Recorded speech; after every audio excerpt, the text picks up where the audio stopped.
Bonjour à toutes et bonjour à tous. Bienvenue dans ce premier webinaire de l'association IMS, Information pour le monde suivant. Et merci de vous être inscrits nombreux à cet échange sur l'information et la paix. Alors, je vous rappelle que notre association reconnue d'intérêt général travaille au repérage et à la promotion des informations utiles d'intérêt collectif pour répondre aux grands enjeux actuels, la paix, l'environnement, la santé et l'éducation. Je m'appelle Didier Pourquerie, je suis journaliste et vice-président d'IMS. Et je suis accompagné pour cette rencontre par Éric Lebras, journaliste, conseiller éditorial et formateur, notamment en Afrique. Bonjour Éric. Bonjour. Notre invité aujourd'hui est le cher Khaled Bentounès, leader spirituel soufi et infatigable ambassadeur de la paix. Bonjour, cher Bentounès. Bonjour. Permettez-moi de vous présenter en quelques mots. C'est difficile d'ailleurs parce que vous faites beaucoup de choses. Vous êtes né en 1949 à Mostaganem, en Algérie, dans une famille soufie, et à la mort de votre père en 1975, vous êtes devenu le 44e guide spirituel de la confrérie Alaouia. Depuis 40 ans, vous parcourez le monde pour promouvoir à la fois le dialogue interreligieux, l'égalité homme-femme, la protection de l'environnement et la paix. Vous êtes à l'origine de nombreuses associations et fondations dans ces domaines. Notons aussi que vous avez lancé les Scouts musulmans de France et que vous êtes l'un des membres fondateurs du Conseil français du culte musulman. Et bien sûr, vous avez lancé, avec le soutien de l'ONU, à l'unanimité de ses membres, d'ailleurs, il faut le noter, la Journée internationale du vivre ensemble en paix, qui existe depuis 2018. Elle s'est tenue cette année, dimanche dernier, le 16 mai, donc on est en plein dans l'actualité.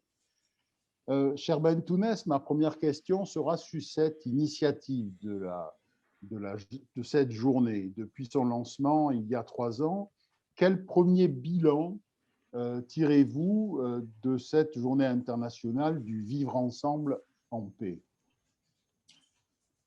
Bonjour à tous. Alors, si on veut voir un petit peu le bilan de cette journée à travers le monde, c'est qu'elle a créé beaucoup de liens.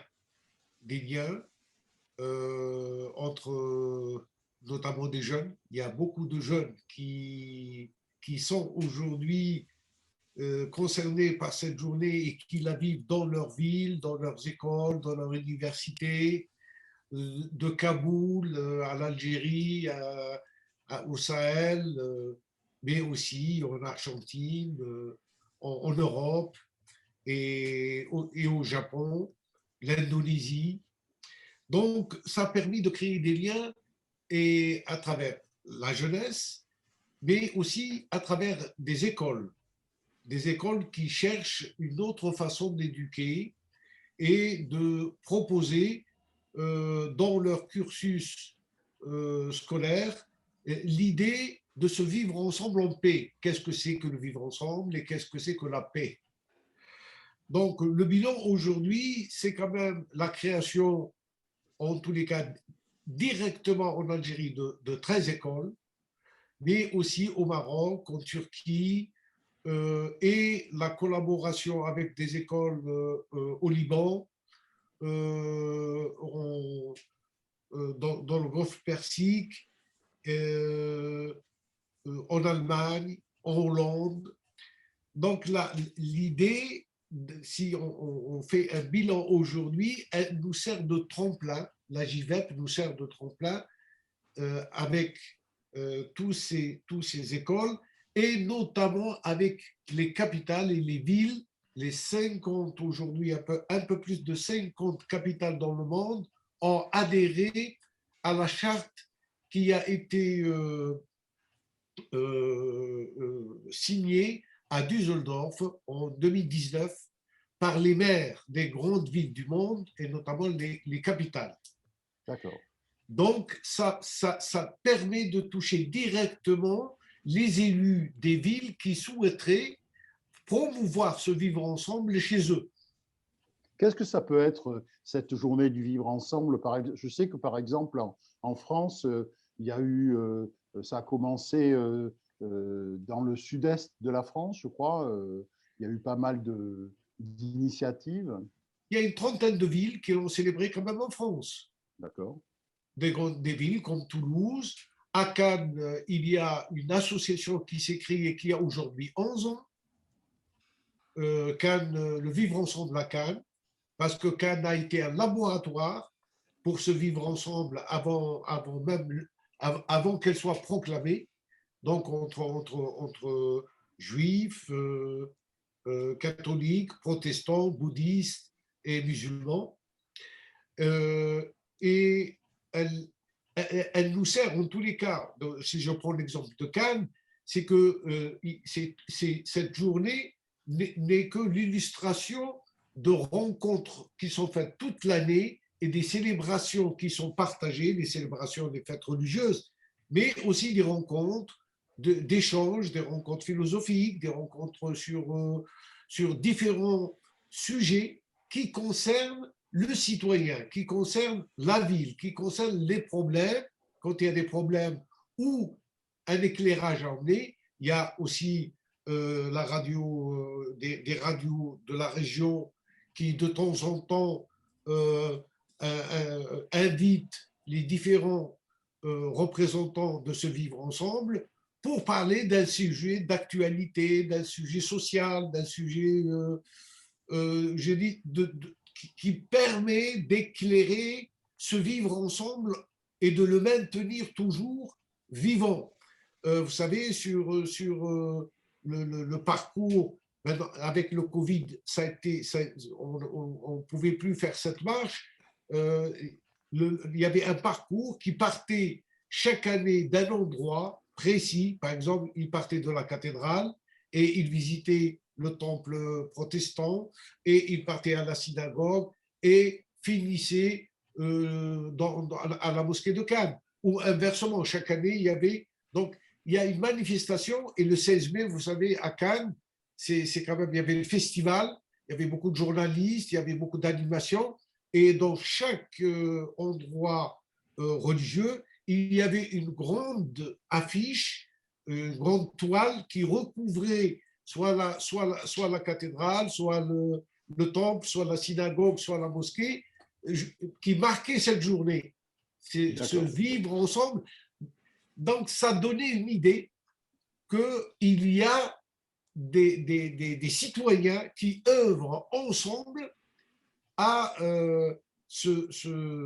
agir, parce que le vivre ensemble nous impose aussi le faire ensemble. Comment agir pour que ce vivre ensemble puisse être partagé et nourrir les esprits.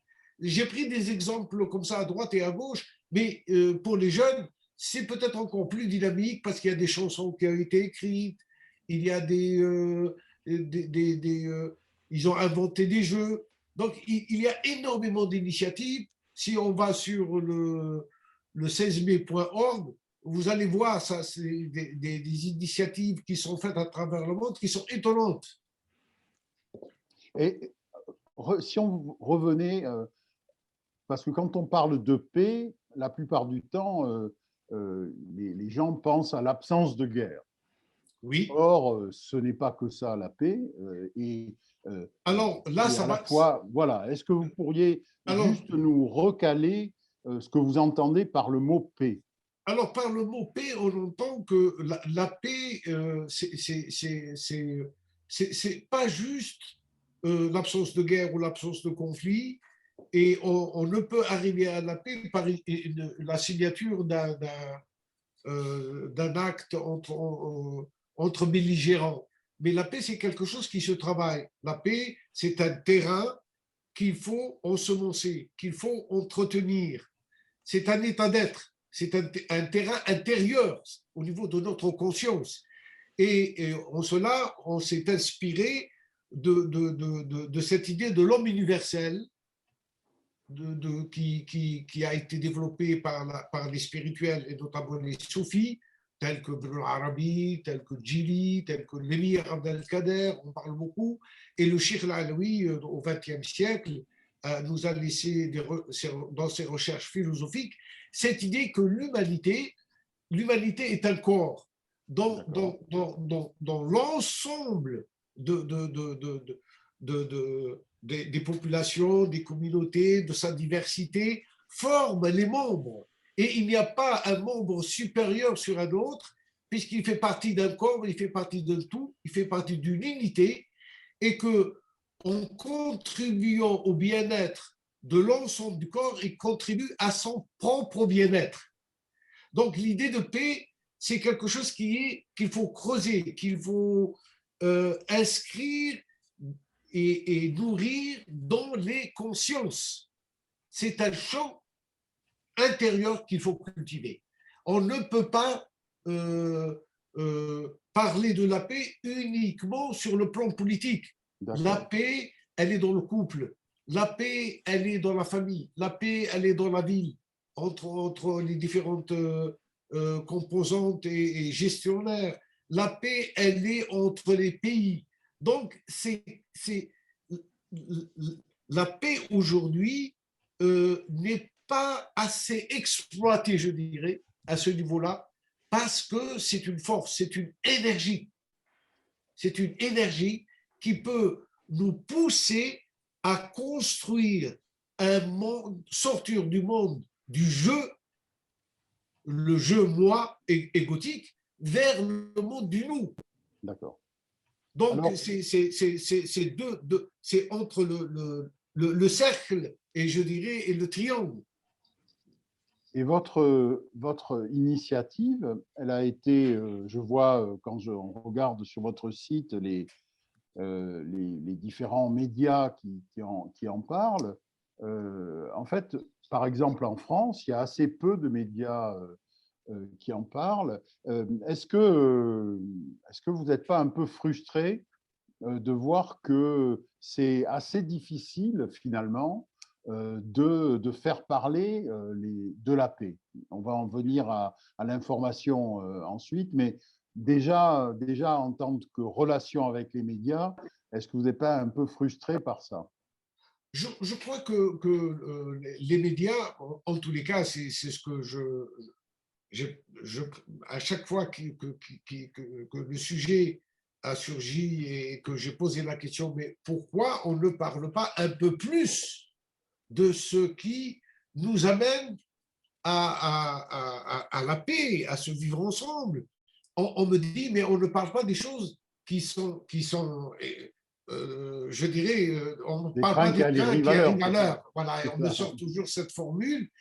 Alors que, à mon avis, la presse n'a pas encore saisi tout à fait l'importance qu'il y a aujourd'hui vis-à-vis d'une violence qui devient la norme, qui devient systémique. Parce que la paix, par exemple, elle n'a aucune institution qui la représente. Il n'y a pas d'académie de paix, il n'y a pas d'université qui enseigne la paix, il n'y a pas une diplomatie de paix, il n'y a pas une économie de paix. Elle commence à naître aujourd'hui. Oui. Elle commence à naître. Donc, comment être en paix avec soi, comment être en paix avec l'autre, mais comment être en paix avec la terre, l'environnement, comment être en paix avec l'environnement. Nous ne sommes pas seuls sur la terre. Il y a aussi l'animal, le végétal et le minéral. Comment aujourd'hui l'homme peut vivre en paix avec son environnement, avec son prochain, certes, mais aussi avec son environnement. Donc, la paix aujourd'hui, nous n'investissons pas assez dans la paix. Nous ne savons pas, oui, certes, on en parle à des occasions, on en parle dans des discours ou des prêches religieux, mais c'est quelque chose qui nous semble tellement évidente, on ne parle pas de quelque chose qui est évidente. Alors justement, vous parliez par exemple de paix économique. Il y a une grande école à Grenoble qui a ouvert une chaire sur la paix économique.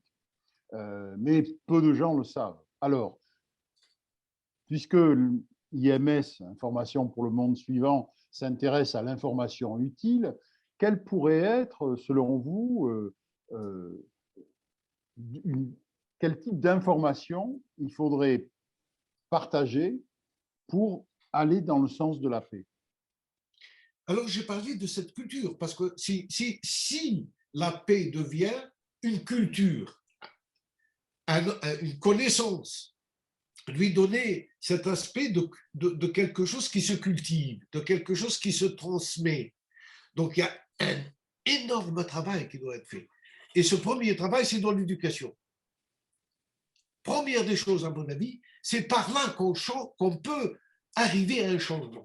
C'est par l'éducation. Comment semer dans la conscience de nos enfants, très tôt, l'idée que la paix joue un rôle considérable dans les conflits que peut rencontrer une personne dans sa vie. Et d'initier par la paix la médiation, de savoir qu'une société qui est en harmonie, une société qui est dans la prospérité, une société qui doit avoir toujours des médiateurs, une médiation présente, parce que forcément dans la vie, eh bien, il y a des conflits, et dans les conflits, il y a gagnants et perdants. Dans les conflits, parfois, il n'y a que des perdants, c'est perdant-perdant. Et dans le conflit, on peut aussi arriver à gagnant-gagnant. Si on arrive à enseigner, à éduquer la conscience des personnes, parce qu'un être est une conscience, avant tout. Ce n'est pas la couleur de sa peau qui le détermine, ce n'est pas sa langue, ce n'est pas sa philosophie, c'est d'abord sa conscience. Qu'est-ce qu'il produit au niveau de sa conscience? Et c'est là qu'habite la paix. C'est au niveau de notre conscience, de notre intériorité. Comment agir dans mes actions, dans ma façon d'être, dans mes rapports à l'autre, comment construire les liens, parce qu'on ne peut pas vivre seul, on ne peut vivre que dans l'échange homme-femme. Donc, l'égalité du genre entre les personnes, la dignité partagée et la justice. Parce que la justice, c'est le joyau. C'est que la paix repose, nous impose la justice. On ne peut pas promouvoir la paix sans qu'elle soit accompagnée par la justice. Et c'est là où la médiation vient équilibrer, demander à l'un et à l'autre de refaire le parcours vers l'origine du conflit, vers la racine du conflit. Et peut-être qu'on a omis quelque chose, peut-être qu'on a oublié quelque chose, peut-être qu'on l'a fait avec des intentions précises, mais peut-être qu'on l'a fait sans penser mal, je veux dire. Et là, on peut arriver à reconstruire les liens qui nous unissent pour l'intérêt général. Mais si on oublie dans notre façon d'agir et dans notre façon de construire et de penser la société, les liens de justice et dans un apaisement. Donc, on apprend à nos enfants à débattre au lieu de se battre. D'accord. Eric? Salam alaikum, cher Bentounes. La paix, ce n'est pas seulement l'absence de guerre, mais on est bien obligé de parler de guerre en ce moment. Le 16 mai, pendant que vous célébriez la journée internationale du vivre ensemble en paix, la guerre interminante, mais interminable entre Israël et la Palestine reprenait sous de multiples formes, des émeutes, des lynchages, des bombardements, des tirs de missiles. Face à cette actualité dramatique et à la spirale de violence qui emporte tout, comment pouvez-vous avoir un discours audible? Et quel est-il d'ailleurs quand l'actualité écrase tout? Et c'est ça la difficulté. Parce que c'est comme la cime des montagnes, vous savez. Plus une montagne est haute, et plus on se trouve dans la difficulté de garder l'équilibre. Parce que dans la tempête, il faut des amarres. Parce que des conflits comme celui qu'on vit aujourd'hui entre Palestiniens et Israéliens, et il ne date pas d'aujourd'hui. Il a 73 ans, 74 ans. Comment se fait-il qu'un conflit puisse perdurer dans le temps depuis plus de 70 ans et qu'on se vante d'être dans un monde civilisé avec des États puissants, avec comment aujourd'hui nous sommes dans l'impossibilité de régler des conflits de ce genre et qu'on puisse arriver après l'épreuve du coronavirus qui a touché tous les pays, pauvres ou riches, et on disait d'Israël que c'était un pays qui avait réussi à juguler cette pandémie en vaccinant le plus grand nombre, et que Palestiniens et Israéliens avaient su pendant cette année et demie qu'a duré cette pandémie, ont su trouver le moyen de pouvoir se vacciner et d'être parmi le premier pays, on le répète sans arrêt. Et dès que on est sorti, en quelque sorte, de ce problème du coronavirus, on revient aux anciennes habitudes. On revient. Donc, quelle est cette force qui anime à chaque fois, qui souffle sur ce brasier, et ça reprend de nouveau? Donc, il faut avoir le courage de l'affronter et de dire, mais écoutez, nous, au moins, on a une proposition. C'est le vivre ensemble. Et je peux vous dire que en Palestine, à Gaza, il y avait des gens qui se préparaient à la vivre et la partager avec nous. Donc, il y avait des gens qui étaient prêts à faire la journée internationale du vivre ensemble en paix à Gaza. Absolument. Et qui ont perdu leurs enfants. D'accord. Parce que n'oubliez pas que c'est eux qui ont le plus besoin de ça. Je peux vous assurer que dans des rencontres qu'on a faites entre rabbins et imams, il y avait des rabbins et des imams main dans la main qui dansaient et qui chantaient le nom de Dieu. J'ai des films, j'ai des photos. Je n'invente rien. Est-ce que c'est pas le problème? Il n'est pas que religieux, on le voit bien. Il n'est pas du tout religieux. Il n'est pas du tout religieux. C'est ça le problème. Et que d'autres s'en emparent. Nous sommes là tirés par les extrêmes. Nous sommes coincés par les extrêmes qui mènent le jeu.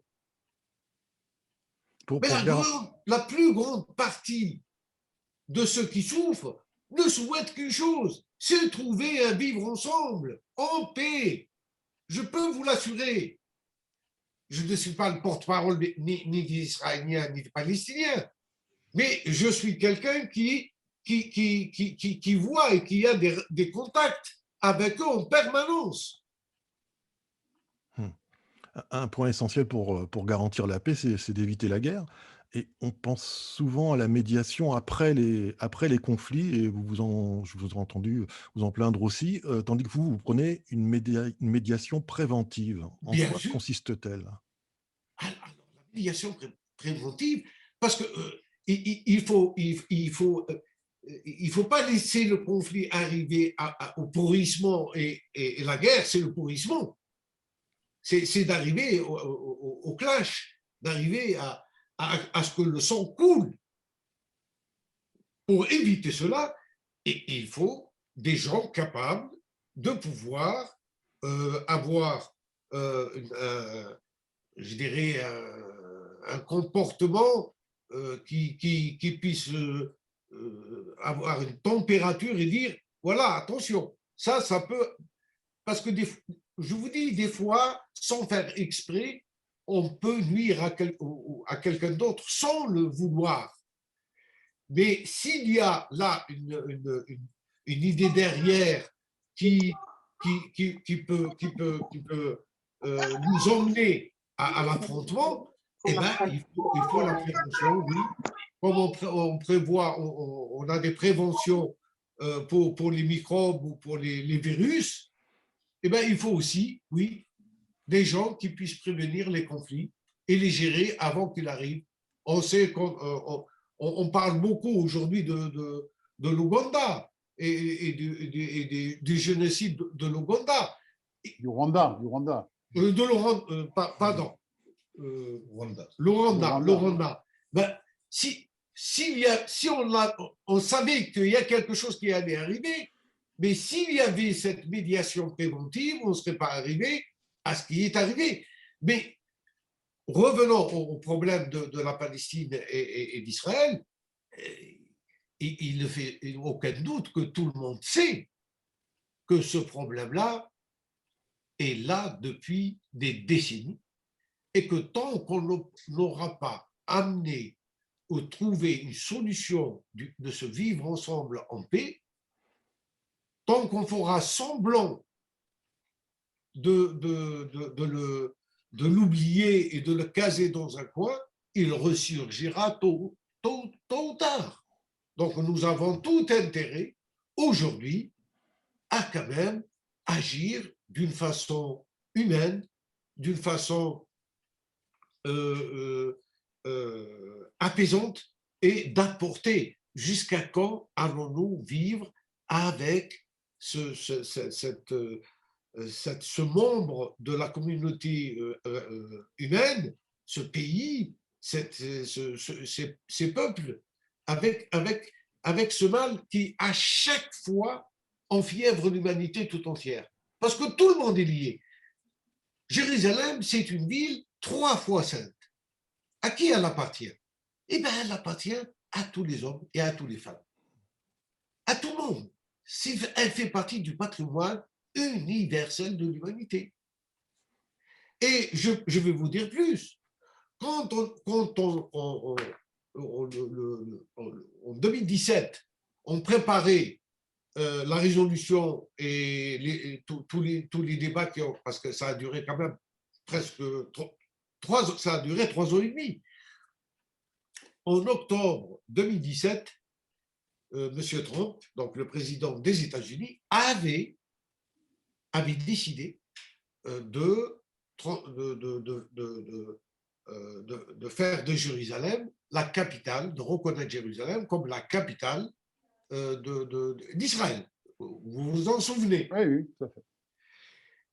À l'époque, on m'avait interrogé.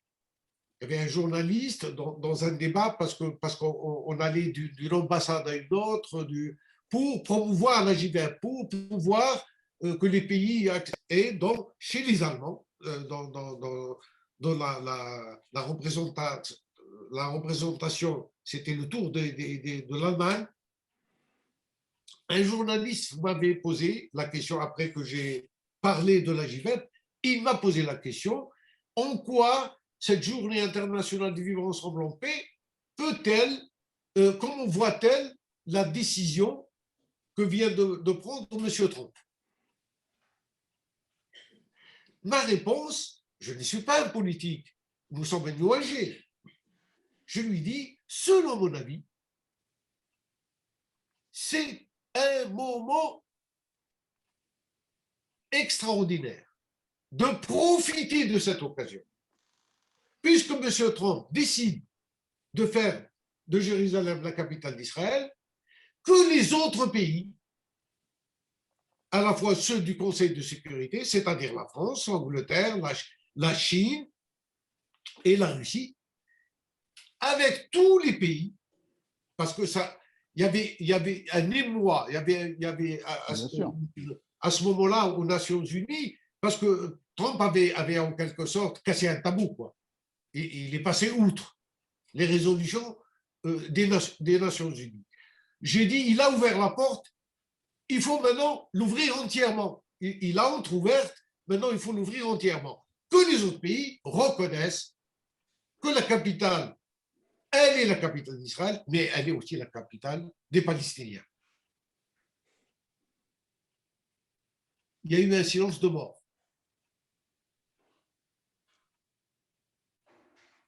Donc, vous voyez que si il y a ceux qui contribuent à quand même donner, je ne suis pas un politique, je n'ai pas les moyens de pouvoir, mais au moins d'émettre des idées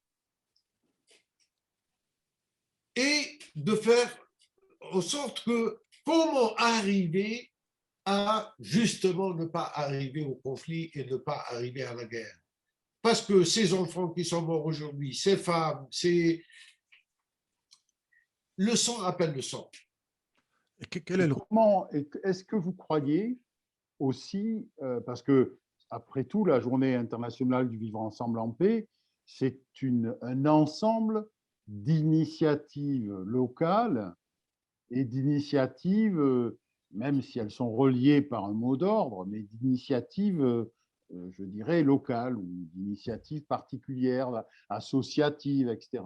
Est-ce que vous pensez que face aux politiques, la société peut s'organiser suffisamment pour demander la paix?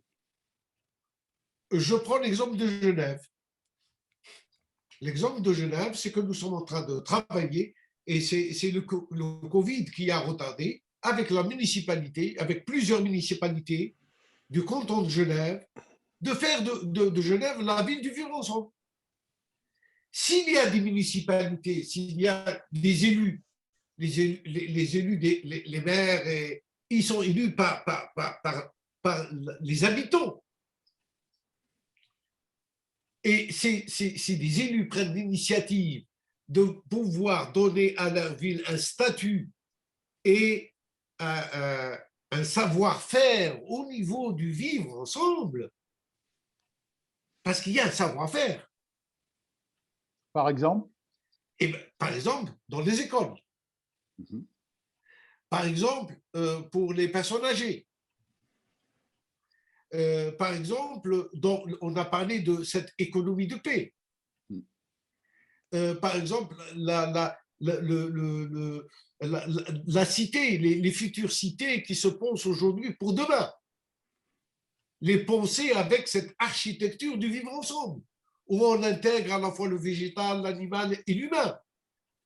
Parce qu'une ville sans papillons, sans abeilles, sans oiseaux, avec connectées comme on la pense aujourd'hui, c'est des villes mortes, c'est des villes mort-nées, je veux dire, pour moi. Donc le vivre ensemble, ce n'est pas un luxe. Le vivre ensemble en paix est une réalité qu'il faut construire. Nous sommes tellement éloignés qu'aujourd'hui, ça nous semble presque utopique. Alors qu'elle est à la base, elle est à la base de la construction de la cité. Quel peut être le rôle des médias et des journalistes dans ce processus? Il y a quand même une tendance dans les médias, dans les chaînes info, mais pas seulement, à plutôt pratiquer l'affrontement permanent, la guerre des mots, les bons clients qui ont des bonnes punchlines, mais ça revient à avoir du blabla clash, bref, pas vraiment ce que vous voulez promouvoir. Et à force d'attiser les braises, de mettre en scène les conflits, est-ce que plutôt que d'aider à les résoudre, est-ce que les journalistes en fait sont pas plutôt des profiteurs ou des pourvoyeurs de guerre que des pourvoyeurs de paix? C'est ce que nous vivons aujourd'hui. C'est indéniable. Ce que vous dites est tellement vrai, est tellement vrai, et que nous avons, comme si on était sur une pente, et on n'arrête pas de descendre. Le niveau, et à ce niveau-là, oui, c'est vrai que ce qu'on a sur les 24 heures d'information qu'on reçoit, il est difficile pour quelqu'un, surtout dans le cas du confinement, de pouvoir en tirer des choses qui vous rassurent, qui vous apaisent, qui vous donnent d'espoir. Regardez les jeunes. quel idéal quelle direction nous leur donnons, quel idéal, quel sens nous leur donnons pour la vie de demain. On ne parle que de choses négatives. Donc, il faut faire très attention. Parce que l'homme est fragile. Et le système lui-même est fragile. Comment pouvons-nous encore susciter l'espoir chez nos jeunes qui sont le capital d'une société? Comment faire pour qu'ils puissent vivre et construire leur avenir l'un avec l'autre et pas l'un contre l'autre? On les dresse aujourd'hui les uns contre les autres.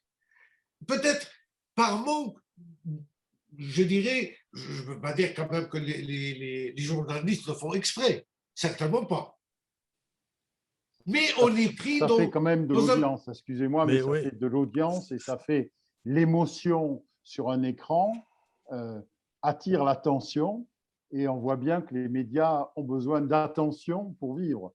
Donc, enfin, je veux pas, c'est pas du complotisme ce que je dis, mais non, loin de là. À l'évidence, on joue sur l'émotion. On joue sur l'émotion, et puis, bon, je dirais, les médias, il faut qu'ils attirent le plus grand nombre. L'audimat aussi.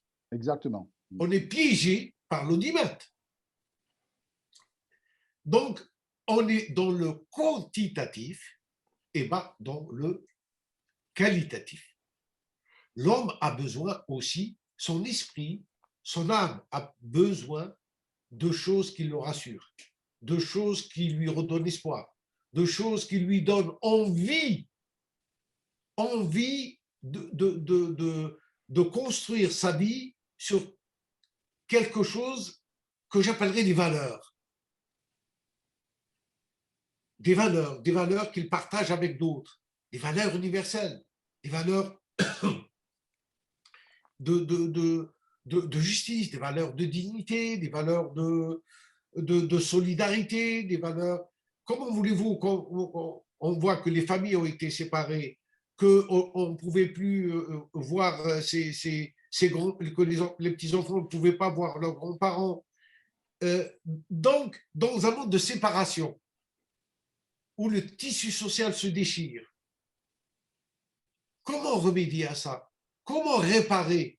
C'est juste en parlant des terrasses, l'ouverture des terrasses et des restaurants? Non. C'est plus profond. Est-ce que vous pourriez nous donner, cher Bentounès, quelques exemples de moments où, récemment, vous vous êtes dit, vous voyagez beaucoup, hein, vous vous êtes dit, bah, tiens, ça, c'est une bonne initiative qui va dans le bon sens. Pourriez-nous citer 2 ou 3 initiatives que vous avez vues vivre et que vous avez vues, dont vous avez vu qu'elles étaient pertinentes et efficaces pour la paix? Ben écoutez, c'est la béatification des moines de Tiberi. Voilà un exemple édifiant. Et c'est grâce au vivre ensemble en paix qu'on a pu le faire. Béatifier des moines qui ont été assassinés dans une ville à Oran, en Algérie, avec la présence de la communauté chrétienne, des familles et des représentants du Vatican, du représentant du pape, et avec tous les imams, plus d'une centaine d'imams, des ministres, le corps diplomatique et les citoyens de la ville d'Oran. Faire que des prélats chrétiens se rencontrent dans une ville musulmane, en Algérie, après tout ce qui s'est passé, les années noires, et faire que tout le monde rentre dans la mosquée, partage un moment et de la mosquée remonter vers la petite église de Santa Cruz et célébrer cette journée qui a duré plus qu'une journée, c'était sur plusieurs jours.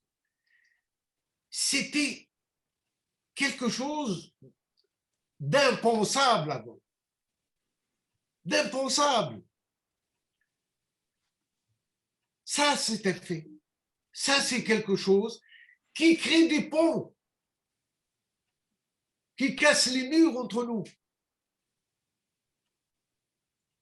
Et en éducation, est-ce que vous avez des exemples à nous fournir sur des initiatives qui, dans des écoles ou ailleurs, font avancer votre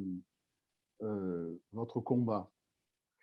Ben, écoutez, c'est l'expérience qu'on a fait avec 27 universités dans le monde. Des universités européennes, françaises, allemandes, espagnoles, portugaises, grecques, italiennes, et puis des universités aussi américaines, sud-américaines, le Brésil, africaines, l'Afrique du Sud, le Sénégal, le Mali, Moyen-Oriental, la Jordanie, l'Iran, russe, l'université de Moscou, etc., etc. Donc 27 universités qui ont travaillé pendant une année sur un concept, le vivre ensemble et les mathématiques. Voilà quelque chose de concret. Il est sorti un joyau des ateliers, du travail, de la pensée. Comment enseigner les mathématiques pour arriver au vivre ensemble? C'est une prouesse qui était... Mais personne n'y a pensé. Et un séminaire qui a duré 15 jours. Un travail d'une année, une rencontre de 15 jours, avec l'expérience de 110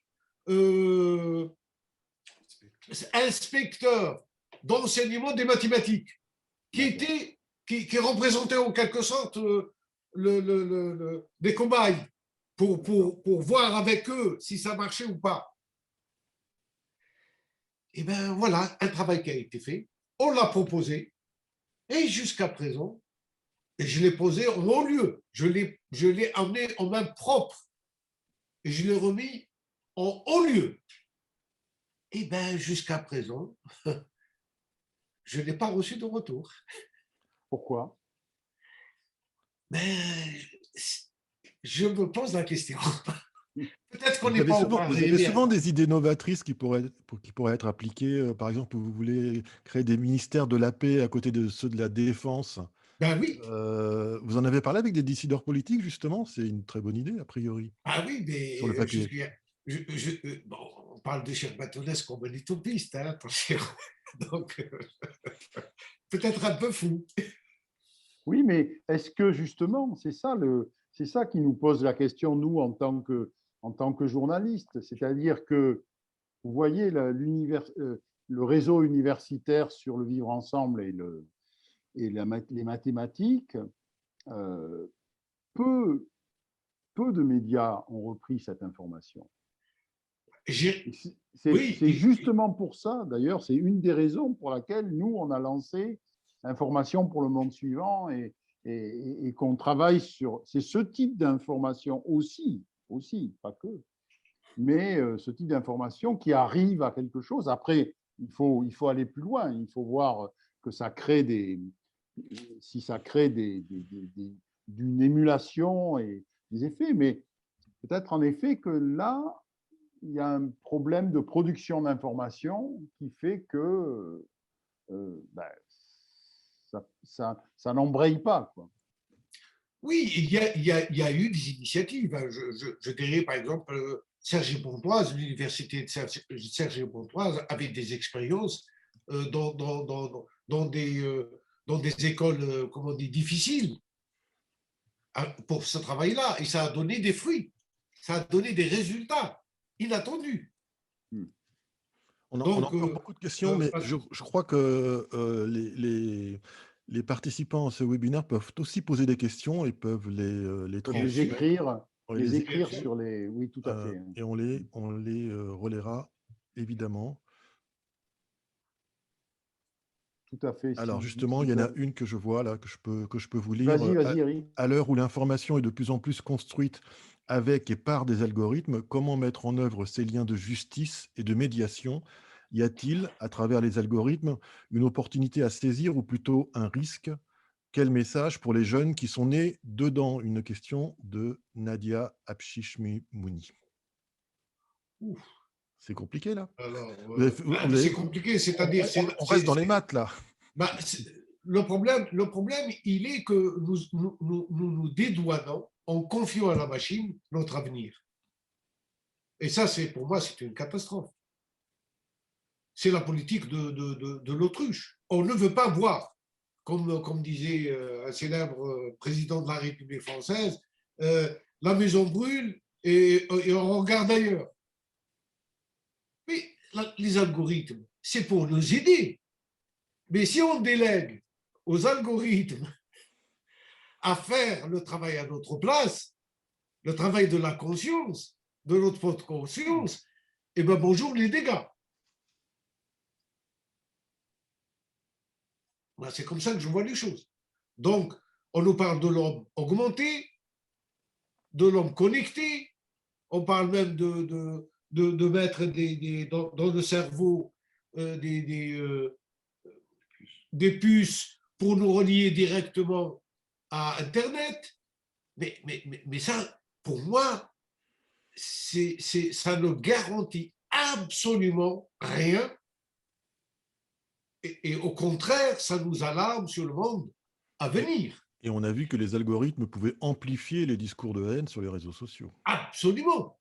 Parce que, je vous dis, nous avons pas, la paix se cultive.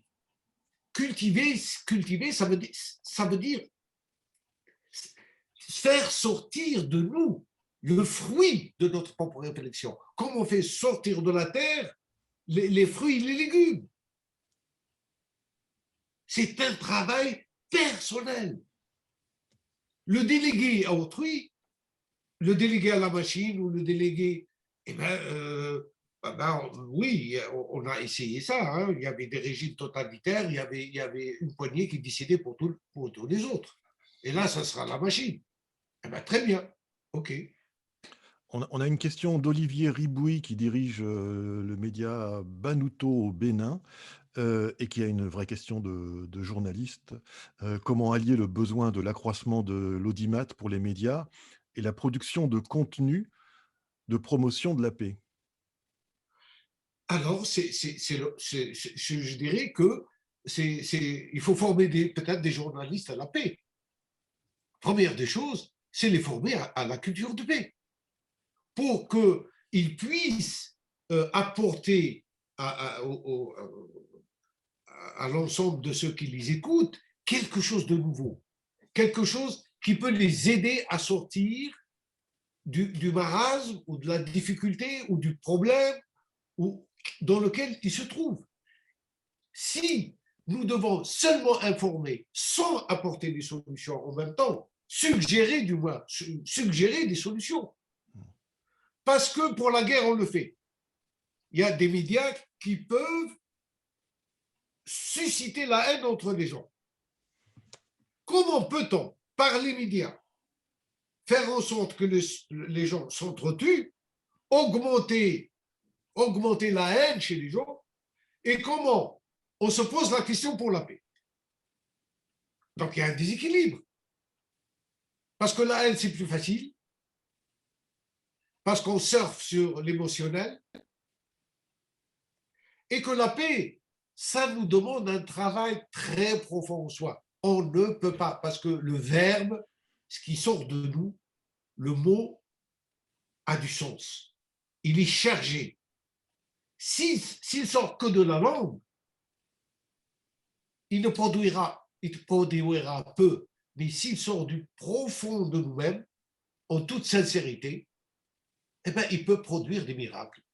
La JVEP, pour revenir à la JVEP, puisqu'on en parle depuis le début, il faut savoir qu'il y a des pays qui l'avaient refusé. Ils nous ont dit, allez jouer, ici c'est la cour des grands. Allez jouer ailleurs. Qui vous êtes pour que vous pouvez amener une résolution et en plus de cela,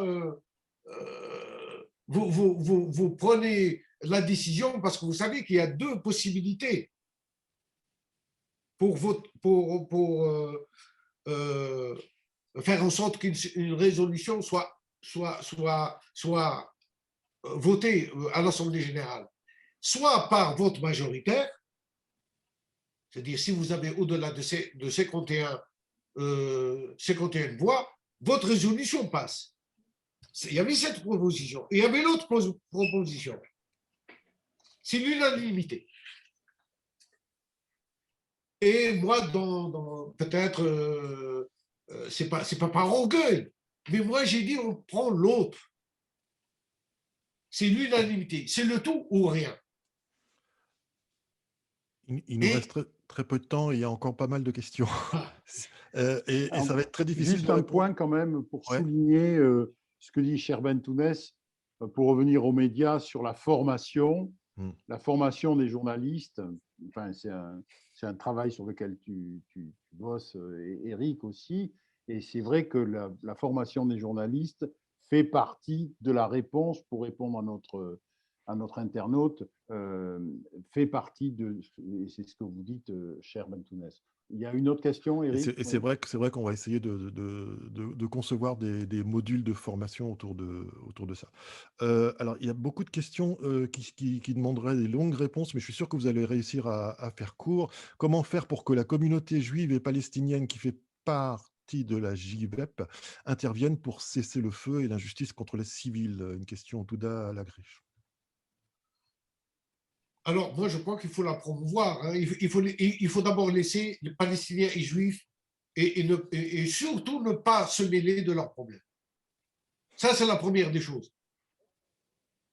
Parce que on se mêle trop de ce problème et on amène. C'est nous, peut-être, en voulant bien faire, ben, nous faisons qu'aggraver la situation. Moi, je vous dis, rassembler. On a fait des conférences avec des imams et des rabbins et on a fini. Les rabbins et les imams avaient main dans la main et prié et chanté ensemble le nom de Dieu. C'est très important de ne pas rentrer et de semer la zizanie entre les deux. Einstein disait « On ne peut résoudre un problème avec le même esprit qu'il a créé. C'est le changement qui nous pose problème. » Ce n'est pas une question, là, je crois que c'est juste… Ça, c'est un problème philosophique. Oui. Le changement, il est perpétuel. Alors, en revanche, voici une question. C'était donc là une intervention d'EISA, ONG, Pôle Santé. Une question de Mansouria Bouadja. Parlant d'éducation, je pense que l'enfant porte déjà en lui la graine de la paix. Peut-on penser à des écoles de paix pour les adultes, apprendre à être porteur de paix, tout comme on apprend à devenir coach, musicien, artiste, informaticien? Commençons par les enfants et après on verra pour les adultes. Les enfants, juste une question. J'ai entendu parler d'une initiative d'école de paix que vous avez fait en Hollande. C'est ça, à Rotterdam? Alors, effectivement, on est en train c'est un projet sur la Hollande. D'abord, pour l'année prochaine, en 2022, avril 2022, on va ouvrir dans le cadre de Floriade 2022. Floriade, vous savez, les Floriades, c'est tous les 4 ans. C'est une rencontre internationale où tous les pays, c'est une exposition internationale. Et nous allons exposer au Floriade, donc le pavillon de la paix. On va exposer le pavillon de la paix. C'est la future école qui va exister en Hollande avec la collaboration de la ville d'Almer, donc une ville hollandaise à côté d'Amsterdam. D'accord. Eric, il y a d'autres questions?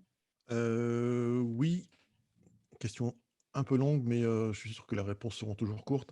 Comment augmenter l'adhésion d'espoir au vivre ensemble en paix alors que, en effet, des guerres, des destructions se voient tous les jours, alors que la grande majorité de l'humanité désire la paix, pourtant ne voit pas les effets de ces semeurs de paix qui existent vraiment? Comment les rendre visibles et voir leurs effets sur la transformation des sociétés et des consciences? Comment vous faire de la pub, autrement dit?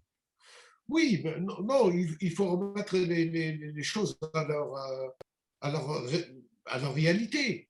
Euh, nous sommes presque 8 milliards aujourd'hui. Nous sommes 7 milliards, plus de 7 milliards et demi d'êtres humains sur Terre. Et les guerres ont toujours existé depuis la nuit des temps. C'est un démon qui nous prend de temps à autre, qui s'empare des hommes et qui enflamme et détruit des civilisations et des cités. Ça a toujours été. C'est pas quelque chose de nouveau à notre époque. Moi, je crois que par rapport à l'ensemble de la population aujourd'hui, le problème est tout à fait différent. C'est pas des guerres dans le sens où on l'a vécu dans l'histoire. C'est un mal-être. C'est des guerres qui sont à l'intérieur de nous. Nous sommes en guerre avec la terre, nous sommes en guerre avec la mer, nous sommes en guerre avec l'air, avec le réchauffement climatique. Et entre nous, eh bien, oui, il y a aussi ça, mais ce n'est pas la catastrophe. Il ne faut pas non plus voir le monde, il n'y a pas les 7 milliards d'êtres humains, il y a eu des guerres mondiales pires que le 20e siècle a connu la première et la deuxième guerre mondiale. Mondiale. Nous, on ne vit pas ça. On parle de guerre avec le coronavirus. Donc, c'est une autre sorte de guerre à laquelle il faut se préparer. C'est les défis qui sont devant nous et les défis pour les générations dont aujourd'hui nous empruntons leur avenir. Nous leur volons leur avenir. Et ça, il faut aujourd'hui se rendre compte qu'il est temps de donner la chance à la paix, à la culture de paix, à l'enseigner dans nos écoles, nos lycées, nos collèges, nos universités. Ben oui, c'est la seule chose qui aujourd'hui manque comme outil à donner et nourrir une nouvelle conscience, une conscience à la dimension de la mondialité économique d'aujourd'hui.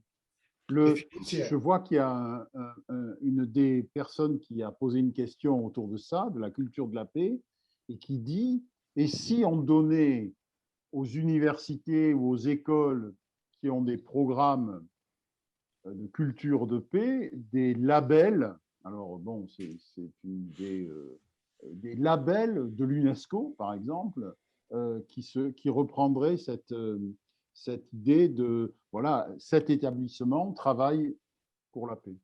Oui, il y a ce label. Ce label existe. Ce label existe effectivement, mais il est peu connu. Ah ben oui, moi je ne le connaissais pas, c'est pour ça. Absolument, il existe. Le label de la culture de paix existe. Les écoles de l'UNESCO qui enseignent ça existent, mais il est peu connu. Donc, il faut faire la promotion. Mais au niveau des universités, les idées commencent à faire leur chemin. Au Canada, par exemple, ils avancent beaucoup plus vite que nous. L'Italie, il y a une université qui va, à partir de l'année prochaine, ouvrir un cursus aussi au niveau de la paix, mais dans le sens général. C'est-à-dire, c'est des universités privées. Ce n'est pas des universités, malheureusement, encore publiques. D'accord. Mais il y a des initiatives qui se font, effectivement, au Canada et en Italie. On arrive à la fin de notre rencontre. Je voudrais, au nom de tous les participants, vous remercier vraiment, cher Bentounès, d'avoir partagé. C'était très riche, il y avait beaucoup d'idées, mais il y avait aussi des idées pour nous, IMS, et pour nous, journalistes, et pour tous ceux, on le voit bien à partir des questions qui s'intéressent aux enjeux de l'information. C'est-à-dire pas uniquement à la mécanique, mais aussi aux enjeux de l'information. On voit bien qu'il y a du travail, quoi. Il y a du travail pour changer nos mentalités, il y a du travail de formation, il y a du travail de remise de priorités, etc. Vous vouliez nous montrer quelque chose, cher Bentounès? Oui, ça, c'est le guide des écoles de culture de paix qu'on est en train de finaliser avec une fondation allemande. Et ça, c'est pour les maternelles, donc c'est par niveau, oui. par niveau. Donc, il y aura ça, c'est ce qu'on prépare pour 2022 à l'exposition de Floriade de Hollande et en plusieurs langues pour que tous les participants, ceux qui viennent, les visiteurs, peuvent l'acquérir et le voir et pouvoir comme ça lui faire la promotion à travers le monde. D'accord. Donc, pour clore cette rencontre, on a enregistré la vidéo, on en fera une synthèse. C'était vraiment de très bon niveau. Merci beaucoup, cher Bentounès, pour le partage de tout ce que vous avez dit. Le prochain webinaire en juin, rappelle-moi, Marc, la date de ce webinaire en juin, je crois que c'est à peu près la même date en juin, c'est un vendredi. On parlera d'environnement. Et comme à chaque fois dans ces webinaires, on va essayer de poser des questions à nos invités qui nous bousculent un peu, qui nous forcent à remettre en cause à la fois notre, entre guillemets, consommation d'informations, mais aussi notre production d'informations, nos échanges d'informations, etc. En ce sens-là, cher Bentounès, vous avez été très précieux, et ce que vous avez dit a été très précieux parce que ça nous a donné un certain nombre d'enjeux à vraiment pour être au niveau. Merci à tous. Je vous donne rendez-vous pour le prochain webinaire en juin avec Philippe Biouix, qui est un spécialiste des questions environnementales, et nous essaierons d'avancer. Dans chaque webinaire, nous avancerons un peu plus en se posant à chaque fois les questions avec un invité et en essayant d'avancer sur le chemin d'une information utile d'intérêt collectif. Merci au nom de tous. Merci beaucoup, cher Bentounès, d'avoir partagé. Merci Didier, merci à vous et je suis toujours à votre service. Si vous avez besoin de moi, je vous aiderai comme je peux. Merci beaucoup, merci à vous. Merci, au revoir. Au revoir et à bientôt à tous. À bientôt et longue vie à votre organisation. Merci. Merci.